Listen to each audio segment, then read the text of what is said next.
Ladies and gentlemen, welcome back. We are on your screen doing some Pink Floyd today. My name is Eshblum. This is AR. Now, this is Pink Floyd from a concert, the Pulse concert that was actually a while back, somewhere. I don't know the exact date. The people in the comments are going to tell us, but it was somewhere in the 80s and 90s, something like that, or 70s even. And it's restored, so better audio, better visuals, and everything. And I've been checking out the Pink Floyd Pulse concert a lot. And brother, it's one of the craziest concerts I've ever seen in my life. There is so much visual effects, so much thought behind every song. Every song is emphasized by stuff that's happening visually. It's an experience, bro. It's absolutely insane. I did Comfortably Numb. Oh. And it was an experience. Hello. Is there anybody out there? Yeah. Yeah, that's a fire song. So I even did a Pink Floyd reaction with my dad because my dad loves Pink Floyd. Okay. We did Welcome to the Machine, but it's a really good song also. I have not heard that. I know you. That's why I was like, yeah. But my dad actually wanted to show me that. Like he said, no, we got to do Welcome to the Machine. So I did that with my dad too. And yeah, Pink Floyd is it's an experience, man. Mm-hmm. Also, what the people who watch Pink Floyd reactions, Pink Floyd content, they'd rather just have you experience it than tell the people what you experience, because they believe that if you pause too much during a Pink Floyd reaction, you're missing out. And I understand that. If it were any other band, I'd probably disagree, because you need to pause to digest what's going on. But with Pink Floyd, you almost need to not pause it and just watch it in one go and then give your opinion. You know what I've been doing since last year? Not pause. There we go. I just let everything go, like everything play. And from my experience, people love that. People like it more, and I understand that because you don't break the flow. Except with rap. I mean, rap is you have to break down. To. It's because the focus shifts to the lyricism and songwriting. Yeah, and there's double entendres, things like that. But when it comes to a song like this, I fully get it because pausing breaks the flow. It breaks the flow. So that's why I'm down for that. We're just gonna sit here and have a good time and experience what you guys, because a lot of people went and saw Pink Floyd this phenomenon live. This is the 90s, right? Mid 90s. I dare not say. Maybe you can see it in because this is the restored. Never mind. It's 72. My bad. 72. Yeah, it's way ago, but it sounds absolutely incredible. Off by like a few years. Off by like a couple years, months, handful of years. No, but this is going to be an experience, man. You're going to absolutely love this, and let's just watch it, man. Go check out Pink Floyd and David Gilmour, the lead singer. Yeah, I know that. Yeah.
Bro, that was 8 minutes. We just, you know what I always say? When you're waiting on the bus and you see like you gotta wait a little bit, just put on some Pink Floyd and you're like time traveling. It did not feel like 8 minutes. You're time traveling. Like 4 minutes. Yeah, exactly. I thought we were halfway. Yeah. I didn't know it was done. And then you suddenly hear the outro drums. You're like, wait, what? Weren't we just starting? What the fuck? Bro, this is one of their more rocky sort of songs, right? Where there's actually a lot more emphasis on the vocals and all that. But Pink Floyd has a lot of these songs where it's just an instrumental, and it's just a lot like the intro, and you're just sitting there and you're thinking about life and shit all of a sudden. And, you know, I've had reactions to Pink Floyd where I just didn't know what to say, because it was such an internal experience. I couldn't express it. You know what I mean?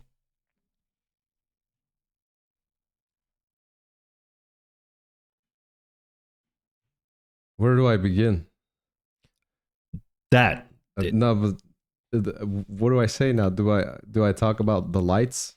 How incredible this light show was? This, you know what this looked like? This was an audibly pleasing circus attraction. Exactly. Like a carousel or something, or like there's mansion. There's the circle lights, then you have the big circle lights, then you have the explosions coming from the stage, then you have, bro, at some point during this concert, there's an actual plane flying over the audience. An actual plane. In 1972. In 1972. And you know what they paid? So here's the funny thing. I asked people, like, hey, if this were today, you'd pay $300 to see something like this, you know, as big as the Pulse concert. But back in the day, guys, what did you pay? What do you think they paid? Because I got answers. 72. Yeah, for $25, $30. And nowadays, if you had this with all the but $25 in 70s is like 150 now. Yeah, inflation. So, it's crazy. So, but still, something of the quality of this right now would be $300, $250 easily. Like a plane flying over, you know, like all the lights and everything. Brother, and the sound design, the atmosphere, then the upbeat chorus, which is all fun. Yeah. The synths were amazing. But it's this like contrast that it has here, because it sounds all fun, this and that, but then the lyrics are run, run, run. You better not be caught in the back seat trying to pick the lock or park your car somewhere out of sight. It's called Run Like Hell. So like this song, the lyrics, the vibe at certain points give me paranoia. Yeah. It's very paranoid. But they code it in this. Yes. It sounds until you pay attention to the lyrics. And certain parts you're like, what the fuck? That's the power of that. That's when you know you're listening to a good artist. When you can listen to the music for different reasons. When you listen to the music just to have a good jingle on. And you can listen to this music if you then pay attention to the lyrics. There's actual substance. There's actually something going on, a narrative being told or whatever. I like that when that's done. Right? Because so it's like a multi-purpose song. That shows the skill level in songwriting. In songwriting, whoever wrote this, I don't know who wrote this. Probably, so I don't know who wrote this either. I think it's Pink Floyd together. Okay. They wrote this. And then David Gilmour also has solo stuff, but then it will be under the name David Gilmour, this song. Because there's certain songs that do this. Like one that I can think of right now is Maxwell and MJ. Always feel like somebody's watching me, and I get no privacy. Yeah. Oh, yeah. But it's very obvious when you listen to it. But a lot of people, it went over their heads that is about having a stalker. Yeah. That's about anxiety, paranoia. I always feel like. Oh yeah, you're right. You're right. A lot of those songs. Yeah, they're coded in this nice. Yes, oh yay! They sound cool. Woo. But then you start listening, you're like, oh shit. Afternoon Delight is another one. By whom? I forgot the name, but it's Afternoon Delight. Is the band called that or the song? The song. Okay. I forgot. And the song is After. What do you think an Afternoon Delight is? An Afternoon Delight is like a cigarette? No, fucking. Fucking? Sex. Oh. But it was played on a kid's show. Oh shit. Because they didn't know the meaning. They didn't catch that. And I was doing a reaction to it. I'm like, this is obviously about that. You know one kid show that does that really good? Fairly Odd Parents. They got some real adult shit in there. There's a bunch of cartoons that, because now you mentioned that, it made me think about that. There's a bunch of cartoons back in the day that when we watched it as kids, we don't know what's going on. But now you watch it as an adult, you're like, yo, hold up a minute. Wait, that doesn't sound right. But they coded it in a way that as kids, you don't know what's going on, you know? But now you look back, like, yo. But yeah. Innuendos. Yeah. Yeah, crazy. But hey, you definitely got to see more, you know, together or solo, see more of the Pulse concert. And I would actually say, I know you don't consume marijuana. I do. I openly, you know, I do it on stream. I don't give a shit. It's actually 100 million gazillion. A Google, do you know how much a Google amount is? Google, that's like the biggest number besides infinite amount better with weed. When I did the reaction with my dad said, as Pink Floyd courtesy, as is normal, we both grabbed the thing, you know, and like, all right, now we're ready to like that, you know, we're ready to listen to Pink Floyd.